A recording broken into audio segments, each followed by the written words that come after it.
Welcome back to the Buddhist Audio Bookshelf YouTube channel. Today, we continue our exploration of meditation by Thanissaro Bhikkhu, also known as Geoffrey DeGraff. Your support is greatly appreciated. Kindly like and share this audiobook to extend its reach, enabling more individuals to access its profound wisdom. Remember to subscribe to our channel for instant notifications when new content is released. Together, we can propagate the teachings of meditation and mindfulness, nurturing a community focused on enlightenment and inner serenity. We thank you for being a part of our mission to make these transformative teachings accessible to all. Let's commence today's reading. The No Common Sense Zone. January 28, 2014. Those instructions that the Buddha gave to Rahula, at the very beginning of his time as a monk, are basically instructions on approaching the practice as a skill. You make up your mind that you're going to try to act skillfully. Then you guru out what to do, try to do it, watch for the results while you're doing it. If something's coming out not the way you wanted it, you stop. If things seem to be coming the way you want, you continue. And then when they're done, you look at what you've got. When you're learning a physical skill, whether it's carpentry, or arranging, or cooking, what you've got means the object you're working on. Take cooking, for example. You make up your mind you're going to make a good ratatouille, then you taste it while you're doing it, and then you taste it again when it's done. The same when you make a chest of drawers. While you're working on it, you have to pass judgment on your actions as to whether they're what you intended or not. Or if what you intended is not working out, you try something else. Then when the object is done, you examine it and see what you can learn from it. When the object is what you wanted it to be, you've reached your goal. We're doing something similar with the breath, the difference being that even though the breath is our object, it's not our goal. Our goal is the mind. We want the mind to settle down. What kind of breathing will help? You try things out. You try chest breathing, you try abdominal breathing, you try breathing all the way down to your toes. Which feels good? Which do you find easiest to settle down on? How about longer or shorter breathing? Faster or slower? Think of the breath penetrating all the way deep into your brain. Think of it penetrating into your bones. What way of thinking about the breath is easiest to stay with? As you do this, you learn a lot. In particular, you're learning how to learn. You're learning about cause and effect, both in the mind and the body. This is important because, when the Buddha gave his most succinct summary of what he awakened to, it was the principle of cause and effect. When there is this, there is that. When this isn't, that isn't. From the arising of this comes the arising of that. From the cessation of this comes the cessation of that. Sounds pretty abstract. But he's boiling down a principle that he tested by seeing which kinds of actions lead to good results, and which kinds don't, and from there, seeing what kind of actions lead you outside of normal. Cause and effect lead to the end of action. That's the big skill right there, but to get to that big skill you have to work on the little ones. What kind of breathing feels good right now? Could it feel better? As you work with this, don't let yourself get discouraged. Use your powers of observation, use your ingenuity, on little things like this. The same way that you work with hammers and saws when you're building a hut, needle and thread when you're making arrangements, and butter when you're baking a cake. You learn more than just about the needle and the thread and the and the butter and the hammers and the saws. You learn a lot about the mind. You learn a lot about your body. The Buddha starts with the principle of working with little things like the breath, trying to settle down with the breath. To do it with care means care with each breath, in the same way as when you're folding banana leaves for a lowering. You fold each banana leaf, you pay total attention to the banana leaf you're working on right now. You end that by staying absorbed in the small immediate task, the larger task gets done. Then, as you develop the basic skills, you can play with them. It's in the playing around that you learn even more about cause and effect in the mind and the body. This is how the bigger lessons come about. This is so different from the normal way we in America approach spiritual practice. Years back, I was reading a book where the author made the point that, regardless of what the religion or denomination of religious thought in America, It all came down to Methodism. The belief that if your heart was good, that's all that mattered. You don't have to think much. You don't have to study or understand anything much. When your heart is good, you can just follow your instincts. Everything else will just follow in being good. People carry that into Buddhism. If you get in touch with your already awakened mind, they say, then you don't have to think much. Just get in touch with your awakened mind, and you'll know instinctively what to do. But that doesn't help you learn anything, because what may instinctively feel right now, is it really right? And, of course, you can't learn from any one moment as to what will be right for the next moment. So there's no learning going on, no heedfulness. If you tried that approach with carpentry or baking or arranging, you'd end up with a mess. Especially the idea that you can instinctively just get in touch with your awakened nature, then you don't have to think about what you're going to do or say or think, because it will all out naturally. It's a no common sense zone. That was one of the things that was so bracing about meeting Ajahn Fuang, because everything was very common sense, down to earth. But it wasn't small-minded. A very large mind and heart had developed as a result. Large in the sense of being compassionate, wise, and skillful in what he did and said and thought. But it started from the little things, not overlooking the little things. Because it's through the quality of careful attention that you really learn. So remember, we're working on a skill here. It requires common sense.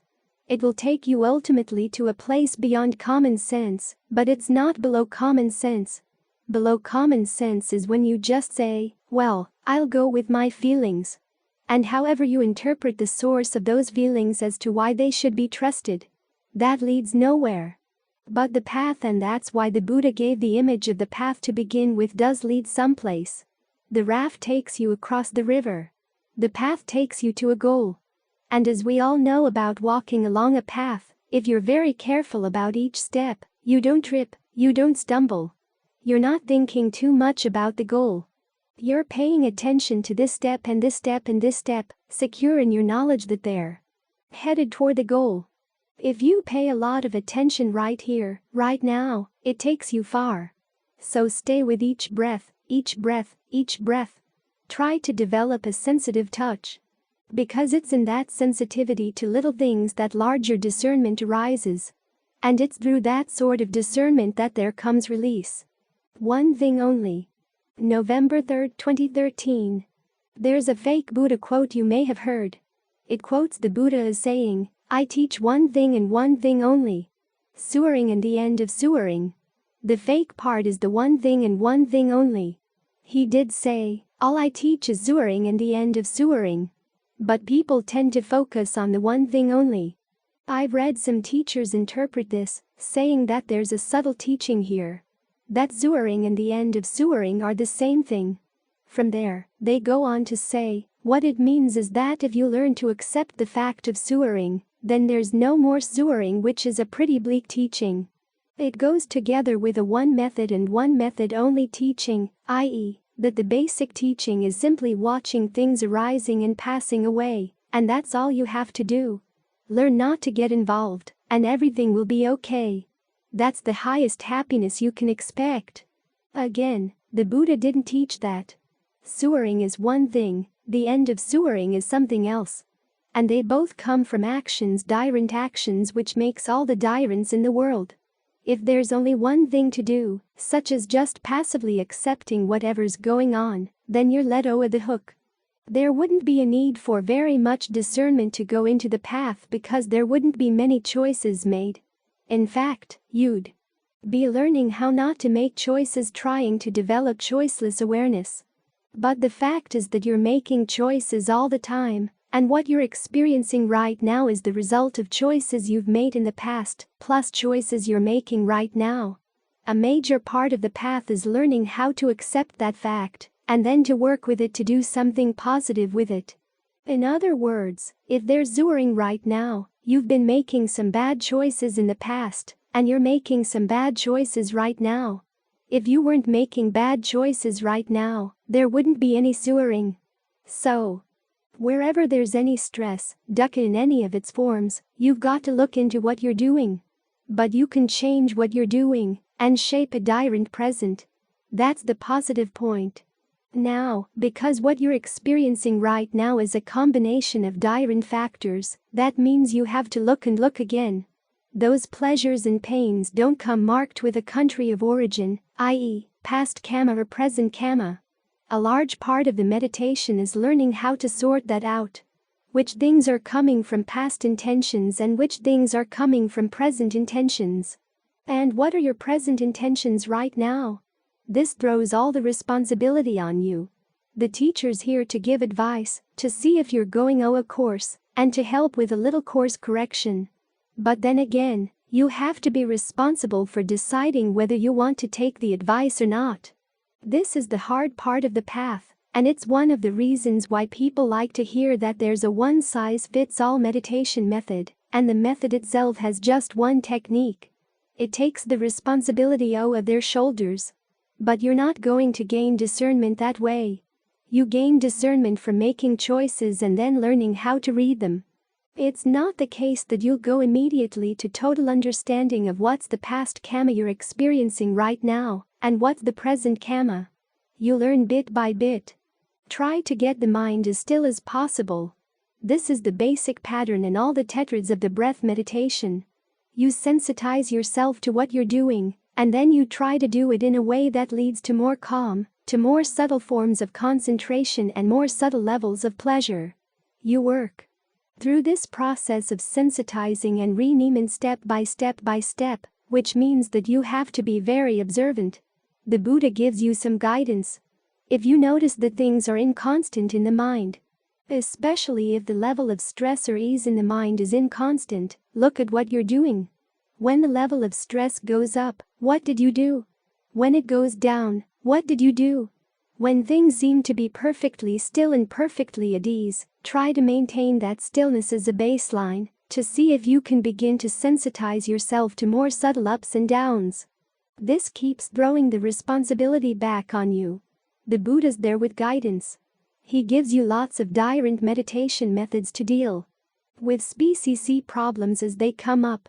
Breath meditation is your home base because that's the method that sensitizes you directly to bodily, verbal, and mental fabrication, and points you in the direction of learning how to calm these things. But sometimes issues come up in the mind that are a lot more blatant than that. That's when you need contemplation of the body, contemplation of death, contemplation of the principle of karma, reactions on the Buddha, the Dhamma, and the Sangha. All of these things are there to help you with whatever the species problem that's coming up, whether it's laziness or lack of self-confidence. There are ways of thinking that can get you around those problems, all with the purpose of getting you back to the breath, because it's when you're with the breath that you can see your subtle intentions most clearly. Those intentions are the troublemakers. Those are the things you want to see more and more clearly, so you can guru out exactly where you're making choices right now, and who, in the bureaucracy of your mind, is making the choice. Sometimes decisions get sent up to the top, and you realize that there's an issue you have to deal with. But there are a lot of lower-level management people who will make quick decisions and send things back down again without consulting you. If there weren't, your mind would be totally ooted with all kinds of trivial stew. The problem is, though, that some of those middle-level decisions are not really trivial and not very wise. So you've got to get the mind more and more still to see where the subtle decisions are being made, and if they're actually in your best interest. So sewering is not the same thing as the end of sewering. The Buddha didn't teach just one thing, he didn't teach just one method. The mind, after all, is a complex thing, and you need a full repertoire of approaches to work with it. Which is why we need all this time to meditate. To get to know things, to stick with something for a while until you can see where you're doing it wrong. Then you can do a course correction. So, accept the fact that there will be some right and some wrong in what you're doing all the time. You have to approach this with a certain amount of humility. Okay, yup, you are doing something wrong. But you've also got some rightness, and a lot of the practice is learning to guru out which is which, so that you can increase the rightness. It will be up to you to make the distinction, because when awakening comes, Nobody else does it for you. That's a matter of your powers of observation, your discernment, and your sensitivity to the choices the mind is making. And this gets more subtle with practice, as you take on the responsibility. You say, okay, there's Zuring there, I know. I'm not going to blame anybody else. But blaming yourself doesn't mean that you're a bad person. Simply that there's been a lack of skill, and that's something that can be corrected. This will take time, it requires patience. Just as the Buddha said, to get to know someone well, you have to spend time with that person and be with them in lots of different situations to get a rounded view. The same principle applies to your mind. To get a rounded view of what's going on in your mind where there's Zuring and stress, and what's causing it, you have to spend time with it and be continually observant. And remember that responsibility lies here. You are making choices. You've made some bad ones, but you've also made some good ones.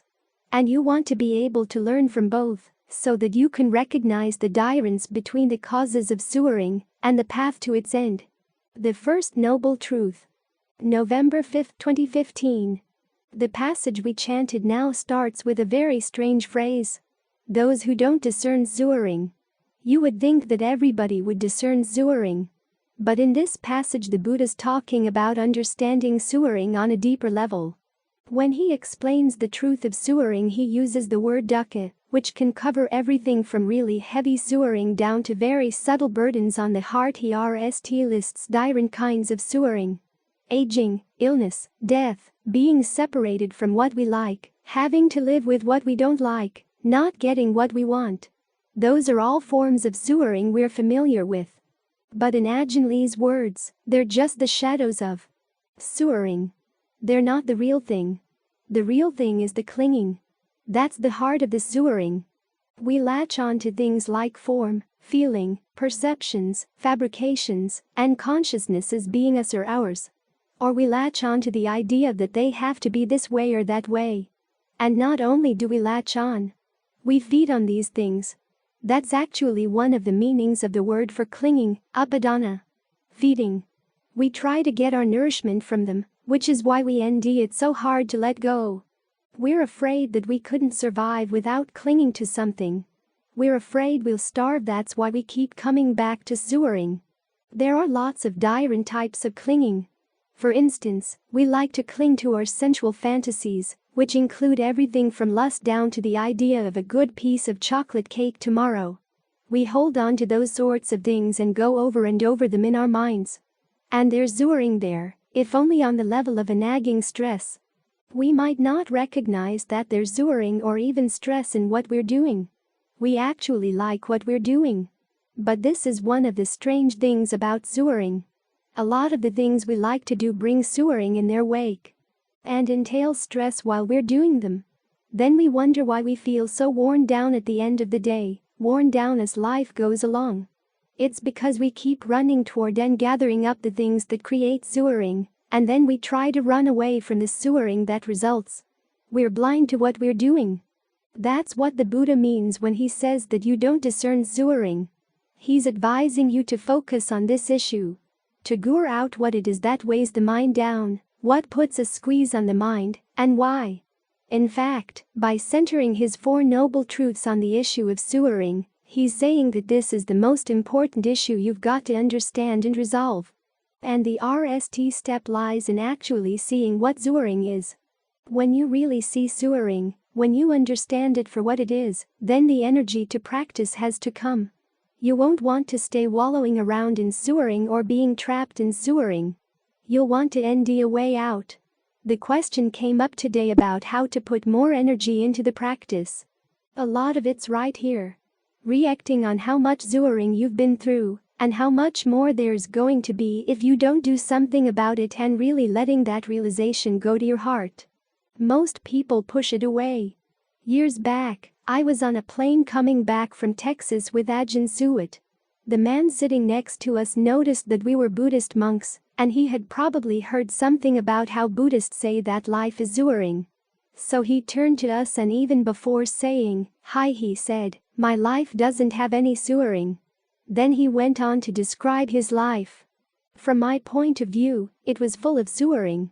He had a son in prison, he had daughter who had gotten involved with a junkie, given birth to a cocaine baby that she couldn't raise, so the grandparents had to raise it. And on top of that, the man lived in Blythe, which, if you know California geography, is about as bleak a place as can be, out in the hottest part of the desert. But he kept insisting that he wasn't sewering.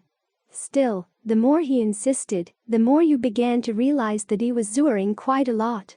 The only way he could live with it was to deny it, to push it away. Well, you can push it away only for so long. Your mental arms and hands get tired after a while, and then it comes rushing in. The best course is to put the mind in shape so that it can actually look at the sewering, or, in the Buddha's terms, comprehend sewering and stress. Only when you comprehend it can you do something about it. Otherwise, you deal with it blindly, and that simply creates more of what you're trying to run away from. Part of comprehending sewering and stress means seeing how much of it there really is in life. Another part is seeing precisely what it is. The Buddha didn't say that life is sewering. He said something much more useful and much more precise. He said that sewering is the 4 forms of clinging. The 4 ways the mind feeds on things. The clinging comes from craving, literally, thirst, or tanha, and the craving comes from ignorance. To counteract the ignorance, we have to bring more awareness to what we're doing, how we're feeding on things, so that we can see where in the feeding we're creating unnecessary sewering for ourselves. After all, as the Buddha points out, this is the sewering that weighs the mind down. Everyday events don't have to weigh the mind down. It's when we grab onto them with our clinging. That's what turns them into the sewering that burdens us, that leaves us feeling ragged at the end of the day. To look at sewering with the aim of comprehending it, you can't just plow right into it. You've got to have a good foundation to stand on, a sense of well-being in the mind, a part of the mind that can step back and not get swamped by the sewering. Now, stepping back doesn't mean running away from the sewering. It simply means having a separate place to stand and watch, slightly to the side. Otherwise, you'll feel surrounded and threatened by the sewering, and won't be able to look at it objectively. You won't be able to comprehend it because you'll be too busy trying to exit or to push it away. This is why we work on concentration, to give rise to a solid basis of inner ease. From that basis we can look and see, what am I doing that's causing stress? What am I doing that's causing sewering? Do I have to do it? It's when you see it and realize that you don't have to do it. That's when you can let it go. In other words, you can simply stop engaging in those activities. So you look at your life. See what part of life is weighing you down and ask yourself, what am I doing to contribute to that weight? What am I trying to hold? What am I trying to cling to? How am I clinging? Of the 4 kinds of clinging, sensuality comes first. By sensuality, the Buddha means the fascination we have for our planning sensual pleasures. We cling not so much to sensual objects or sensual pleasures as to our fascination with the way we can plan them and build narratives around them. We like to fantasize, what would this pleasure be like? What would that pleasure be like? How about tweaking it this way? How about that? The mind gets really fascinated with its stories. But in the Buddha's image, it's like a dog chewing on bones. You don't get any meat. You don't get anything at all, just the taste of your own saliva. The result is that the mind gets bent in a certain direction and starts looking for the pleasures it fantasizes about. It'll start doing all kinds of things, often very unskillful, to get those pleasures, and it ends up sewering. That's one kind of clinging. Another kind is clinging to views about certain issues and identifying yourself around those views, or taking the view as an end in itself. You think, I've arrived because I understand things in this way. I'm right. Everybody else who doesn't agree with me is wrong. Now, there is such a thing as right view, but you don't hold on to it to make yourself right and other people wrong. You hold on to it because it's helpful in putting an end to sewering. It's true, it's right for that purpose, but if you grab onto it in the wrong way, for purposes other than following the path, then it immediately becomes a burden. The view may be right, but you're wrong. So you have to learn how to use right view about issues around zuering as a tool for the right purpose. The same with the third type of clinging to habits and practices, which means doing certain things because you feel that by doing them, by obeying certain rules, you make yourself better than other people.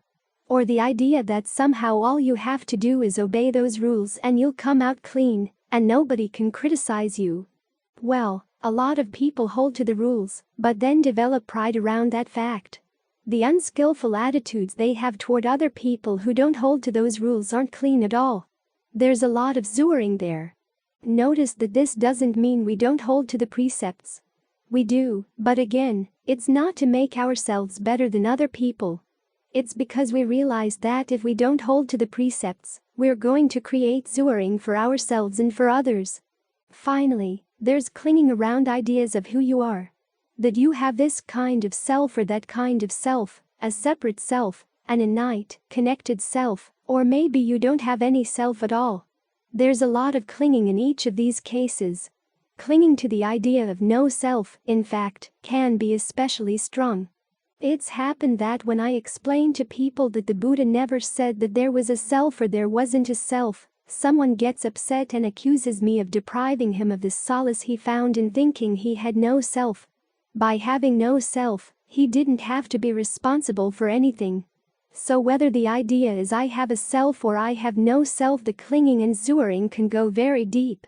You'll notice with the clinging to views and clinging to habits and practices that a lot of the problem lies in this sense of I that develops around them, especially the I'm better than somebody else because of my views or my practices. As the Buddha says, instead of focusing on who you are, focus on what you're doing. It's not that you have to erase your sense of self.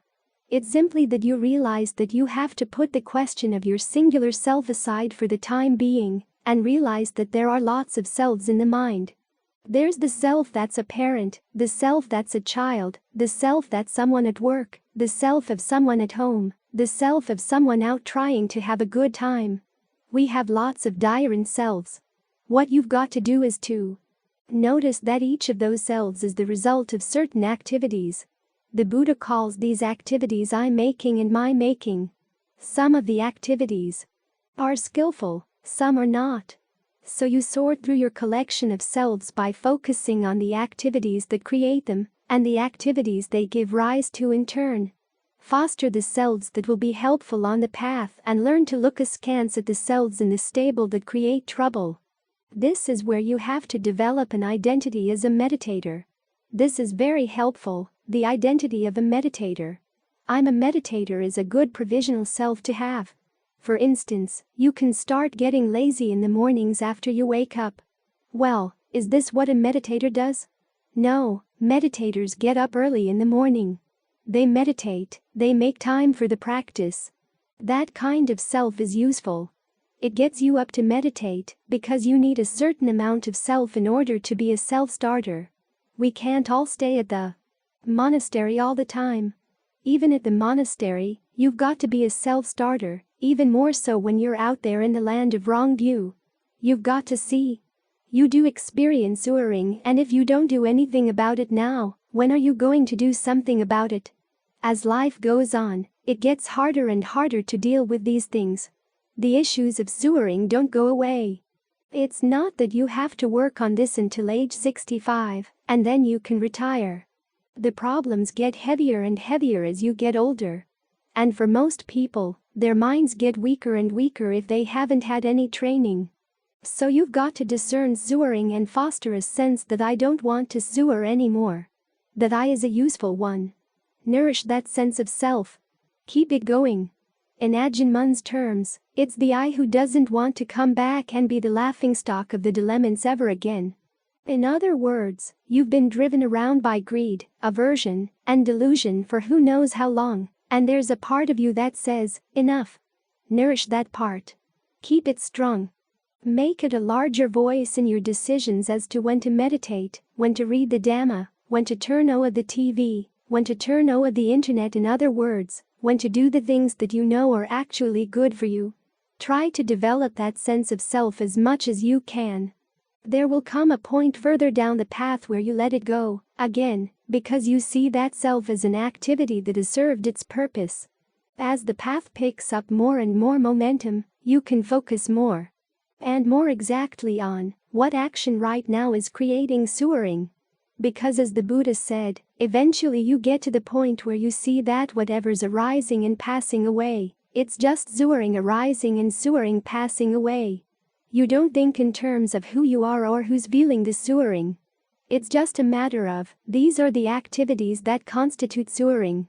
These are the ones that cause the suffering, and these are the activities that are suffering. The question of who's suffering doesn't enter into it. The who, the self, whatever.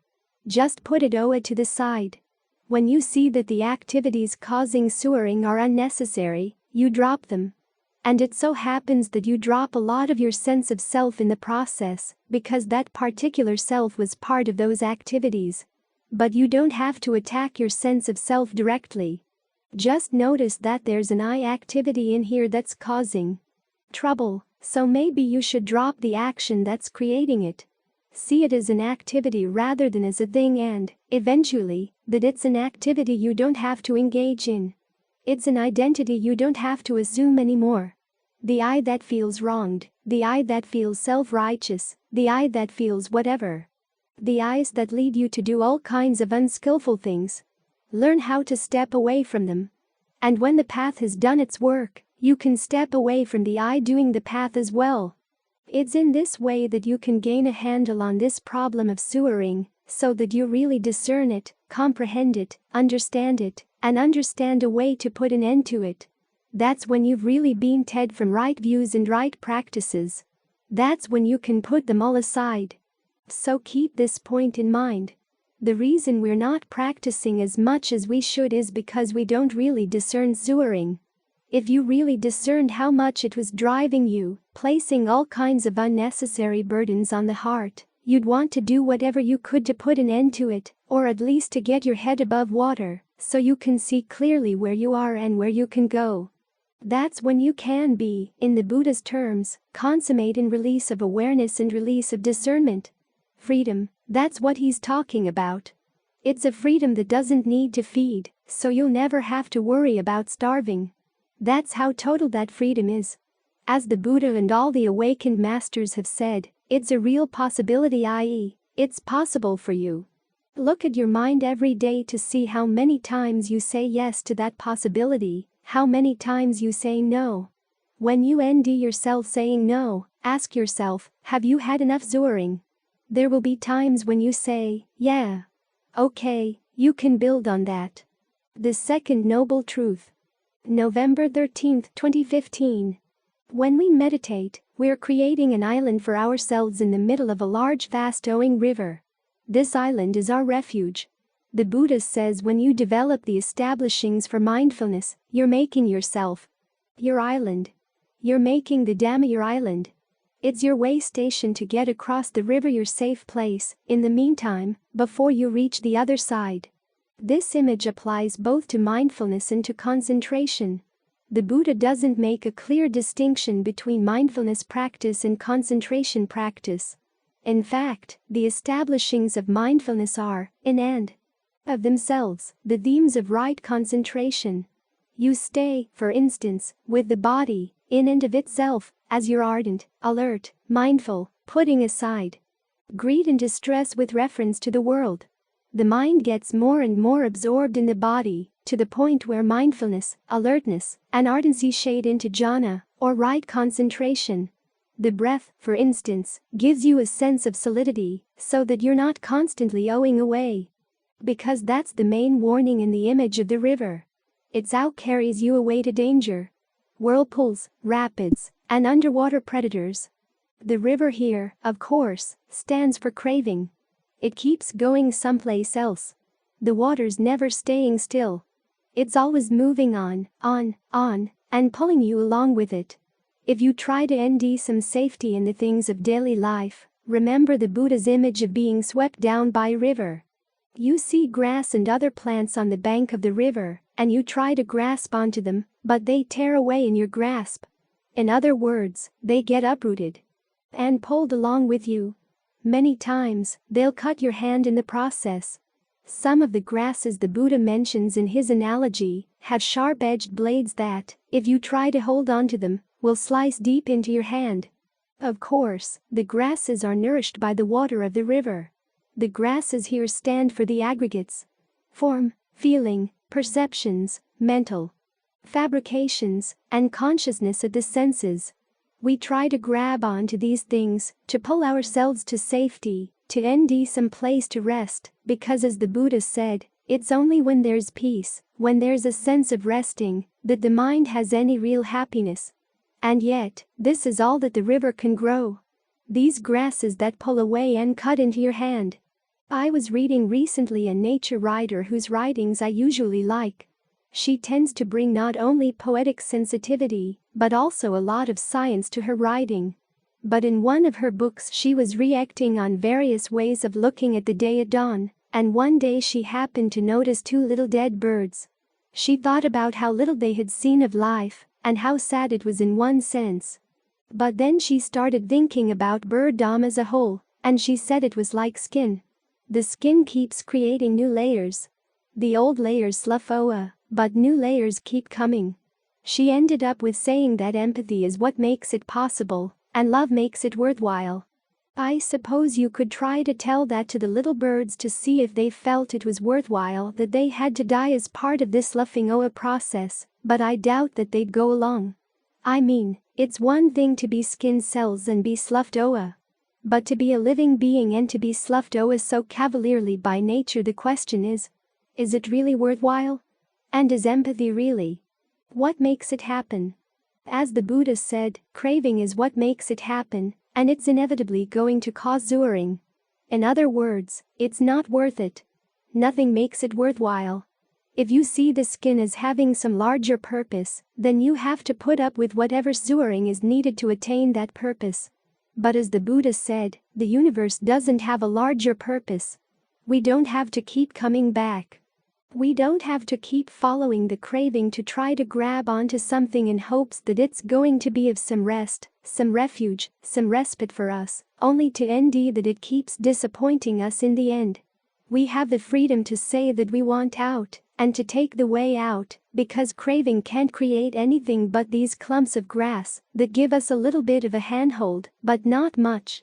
Inevitably, they're going to end, and there's always going to be suffering involved as they tear away. This was another theme in that author's writings. That we have to put up with this suffering because otherwise we wouldn't be involved with life's great adventure. But as the Buddha said, suffering in a pointless universe is not really worth it. There's nothing noble about it. The bigger adventure is knitting a way out. To understand the craving, to understand the cause of the craving, and to learn how to outgrow it, so that we're not slaves to it, so that we're not being constantly swept along. So it's good to think about how the Buddha denied the cause of suffering. He says it's the craving that leads to further becoming. Now becoming here means a sense of identity in a particular world of experience. Both the identity and the world are based on desire, a little kernel of a desire around which we create a sense of who we are, and of the world that's relevant to that desire. Say that you have a desire for chocolate. There's a world that's relevant to that desire for chocolate, and there are worlds that aren't relevant. A lot of things in the world outside at that moment are truly irrelevant to the desire, so they get blotted out of your chocolate world. Your sense of you is the person who's going to enjoy the chocolate, and the sense of you is the person who's going to be able to get the chocolate and eat it, and all the other aspects of you that are relevant to that. Those two go into that chocolate level of becoming. Then either you gain the object of your desire or you don't. Sometimes when you gain the object, you move on to something else. Or, even when you don't gain it, you may decide, well, maybe there's even something better I can get, or something else that I'm more likely to obtain. Once you drop that chocolate level of becoming, you create another type of becoming. Or you may come up with connecting desires that lead to connecting states of becoming at the same time. You may want chocolate at the same time. You want to outgrow your sensual craving, which creates a connect. In every case, though, the becoming is always based on craving. It keeps pulling you in its direction. If the cravings connect, they can pull you apart in many directions. This can happen on the level of sensuality, or sensual desires, or on the level of what they call form desire. The desire to stay in a form like what we're doing right now. As we stay with the sensation of the breath, we're inhabiting the body from the inside. That's called form. Another level of becoming is on the formless level. Once you get the mind into deeper stages of concentration, based on a perception of a night space or a night consciousness, that's formless. All three of these levels count as states of becoming, and they're all based on craving. The literal translation for craving, tanha, is thirst. The Buddha goes on to say that these states of becoming come from craving accompanied by delight and passion and raga, or, in Ajahn Suwat's terms, the things we like. These cause zuering. We go for them, in the Buddha's words, delighting now here, now there. That now here, now there. That's the aspect of craving that keeps moving on, creating little spots, little nuclei round which worlds develop through desires that we then inhabit. As the Buddha said, there are three kinds of craving that lead to becoming. First, there's craving for sensuality. That's our fascination with thinking about sensual pleasures.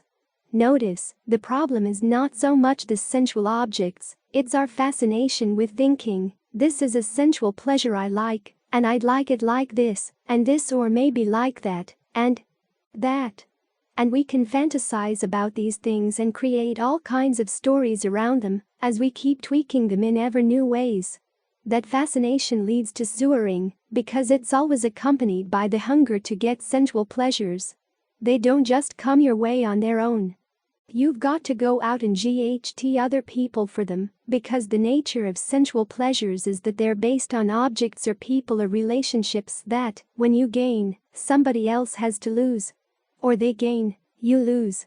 So, there's a constant struggle, constant conflict.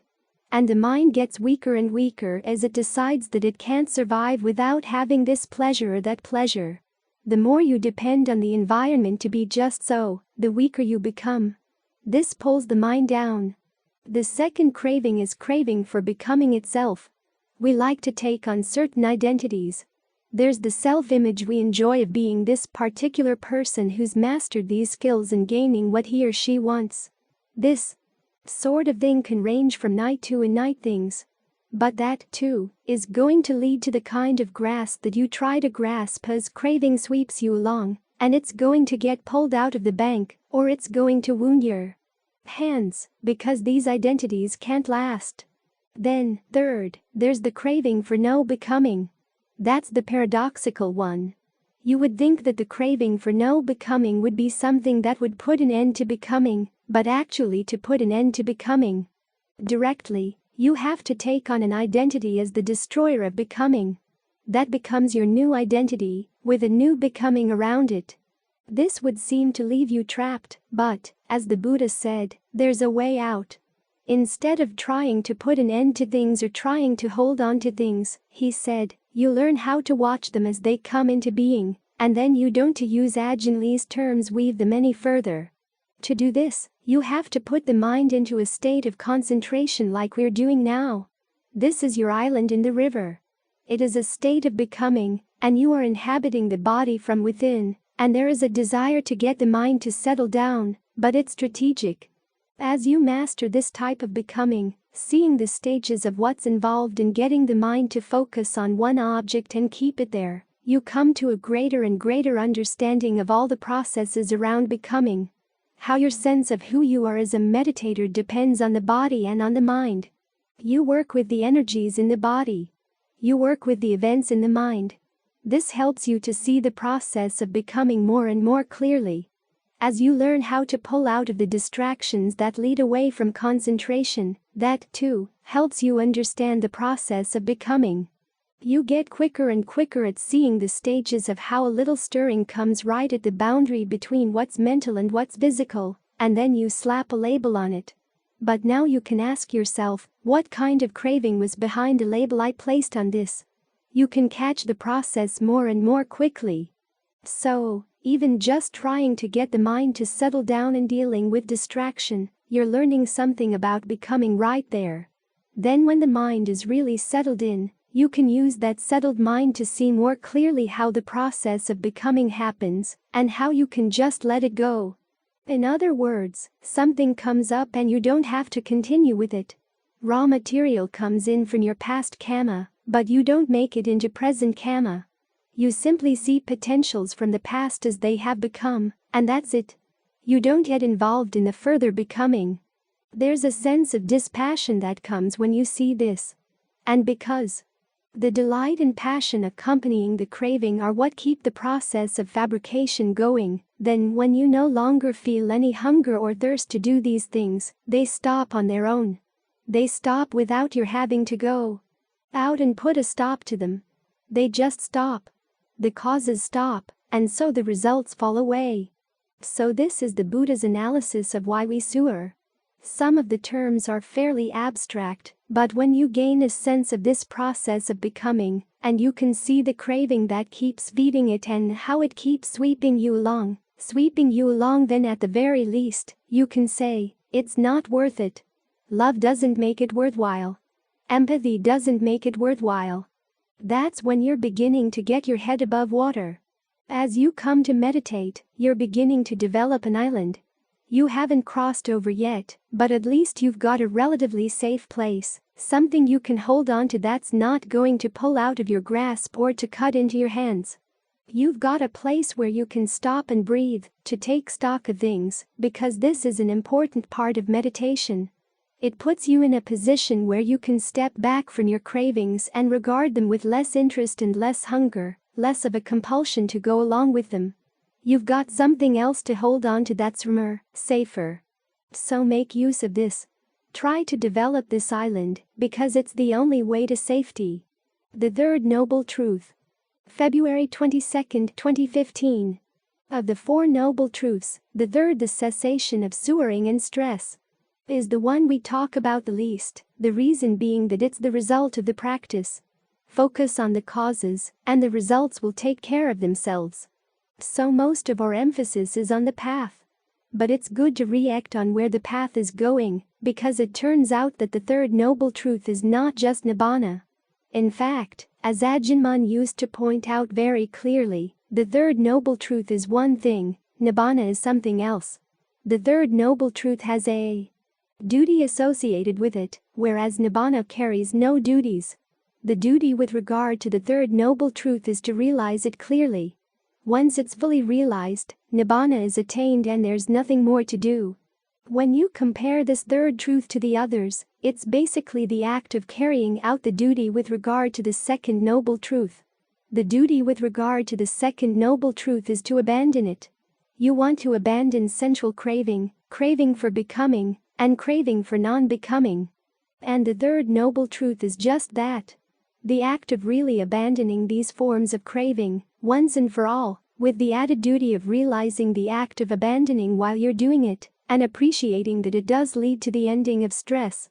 The wording of the truth mentions 6 different aspects of abandoning. It gives a list of 6 words, and at first glance, they look very similar to one another, a list of synonyms from which you can pick and choose. The Buddha does have this tendency sometimes. He'll string out some adjectives or verbs that are all pretty close in meaning, to make sure if you don't get the first verb, you'll get the second or the third. But in the case of these 6 aspects of abandoning, 3 of them are mentioned as separate steps in breath meditation, the very last 3 steps. Training yourself to breathe in and out sensitive to dispassion, to breathe in and out sensitive to cessation, or to breathe in and out sensitive to relinquishing. Because they're separate steps, there's a practical difference among the 3. This implies that there are subtle differences among the different aspects of abandoning, so you can take the list as a guide to understanding and practicing in a nuanced way. The 6 steps of abandoning are viraga, nirodho, kago, patinasago, muddy, analayo. Start with viraga, dispassion. The texts talk about 2 different ways to develop dispassion for craving. In some cases, you simply look at the craving, and your passion for it goes away. In others, you have to exert an effort for the passion to go. But notice, The Buddha says that we're passionate for our craving. We may crave things, but we like our craving even more than we like things. We crave sensual pleasures, but we really feed off of the sensual craving. If we want to abandon it, we have to learn how to not feed off it. In a lot of the texts, viraga, or dispassion, comes right after disenchantment. The sense that you're sick and tired of feeding off the issues the mind produces. To develop disenchantment, you try to practice in a way that helps you see that the things you've been feeding on really don't satisfy you that much. Their allure or attractions aren't worth the effort that goes into tending and preparing them. One of the ways the Buddha has you develop disenchantment is by focusing on the inconstancy of what you've been feeding on. But it's not enough just to say, so, yeah, it arises and passes away and arises and passes away, or it arises because of causes and, well, what's next? Instead of making a generalization, the Buddha wants you to actually look at things as they're coming and going, to see what actually causes you to go for them when they arise, and what you do that lets them go away. This is why the emphasis on the third noble truth, or the duty with regard to the third noble truth, is to realize the abandoning of craving while it's happening. Ordinarily, we let go of our cravings throughout the day, but it's usually because we're interested in something else. We lose interest in one thing because we're suddenly fascinated by something else. So we let go of one craving to fasten onto another craving. We don't look carefully at the process. We just jump to the new craving, and we're OA. But what's involved in letting go of the RST craving? Basically, what it comes down to is this.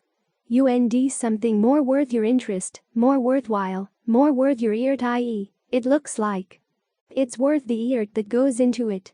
Then suddenly you see the old craving is not quite that interesting, not quite that rewarding, so you let it go. What are the actual stages in realizing this while it's happening? First, you see it come and you see it go. You want to do this really consciously. When you see coming and going, you want to see what's coming and going along with it. When you can see that when the craving comes there's going to be stress ensuing, you want to see that connection directly. Then, when the craving goes, the stress ensuing go, too. You want to see that connection directly as well. Then you think about the rewards and the drawbacks, and compare the two. Are the rewards worth the effort? Now, some things that come and go are factors of the path. You want to develop the path, so you stick with those factors for the time being in spite of the effort they require. But a lot of other things that we crave and that come and go are not worth the effort. Our biases tend to get in the way of our seeing this, though, so you have to do your best to see through those biases. Like the billboards on the way to Vegas. The casinos boast that their slot machines give a 97% payback rate, which means that they're upfront about the fact that if you give them $1, they'll give you 97 cents in return. And yet people still play the slot machines. Their biases get in the way. And this doesn't apply just to gamblers. We make deals like this all the time in everyday life. In cases like that, you have to be honest with yourself to see that the amount of effort going into the craving and the amount of pleasure coming in return don't really match up. The rewards are really meager compared to all the suffering they entail, both immediately and in the long term. That's when you want to start looking for the escape, which is dispassion. So dispassion is something that you try to develop by weighing things. See what's worth your effort and what's not, what's really rewarding and what's really painful, entailing drawbacks and disadvantages. Or very simply, see where the price is not worth the object you get or the pleasure you get out of the object. All of our sensual pleasures carry a price. We tend to turn a blind eye to the price, which is why the Buddha wants us to rub our noses in it, for us to look at it very carefully. What is the price of your lust? What's the price of your greed? What's the price of your irritation over things that you don't enter that, when you do get them, are not satisfying? Weigh things carefully. That's how you develop disenchantment. From disenchantment comes viraga or dispassion. You begin to see that craving is something you're manufacturing all the time. As long as there's passion for it, you keep producing it. It's like a factory running on passion. When the passion is gone, it doesn't run anymore. It shuts down. We tend to think of the object of craving as something already there that we feed on. But actually we have to fashion it in order to feed on it. When there's no passion for it, it stops because we've stopped putting effort into fashioning it. That's why the contemplation of dispassion, in the steps of breath meditation, is followed by contemplation of cessation. When you don't have passion for these things, you stop producing them, and they simply stop. Now, there may be a little bit of momentum that keeps running on, powered by some of your past passion, but your present passion is not giving any more power to them. They run out, run out, run out. That's nirodho, cessation. The next two steps are kago and patinasago. Giving back, relinquishing.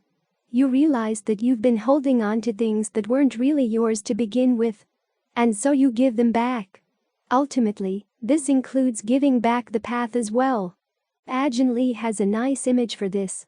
He says you spit things out.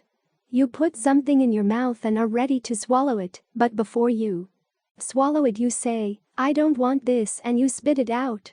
This is followed by muddy. You release it. This is one of the most interesting aspects of abandoning. You give freedom to the craving. You've been hanging on to it, you've been trying to milk it for what you want. It's like an animal you've caught and kept in captivity, so that you can milk it, and you suddenly realize, "I don't need this milk anymore," so you let it go. You give it its freedom. And when you give it its freedom, that's when you're free, too. You're no longer burdened with looking after it. A common image in the canon is of a ree. A ree is trapped by its fuel, but why is it trapped by its fuel? Because it's holding on. It's clinging to the fuel. The fuel isn't trapping the ree. The ree is the one that's feeding over the fuel, and as a result of its feeding, it's trapped. So when you see that you're feeding and you don't want to feed anymore, you don't need to feed anymore, you let go. And both sides get their freedom. The Thai Ajahns talk about this quite a lot. The things you've been holding on to, things you've turned into dilemma, are suddenly released, and they're suddenly no longer touched by dilemma in any way at all. Ajahn Mahabua's analogy is of stolen goods. When the police catch a thief with stolen goods, the goods have to be kept by the court to become evidence in the trial. But once the case has been settled, and the authorities have figured out who the goods really belong to, they're free. They can go back to where they belong. We're the ones that have deludedly gotten into these things and held on to them. They're not holding on to us. Ajahn Lee's image is of a plate of rice. If you don't eat the rice, the plate of rice doesn't cry. You're the one who cries from hunger. Think about your own body. Most of us assume subconsciously that we have a pact with our body. We take care of it, it seems happy, and it'll take care of us. But the body knows nothing of this and wants nothing out of us.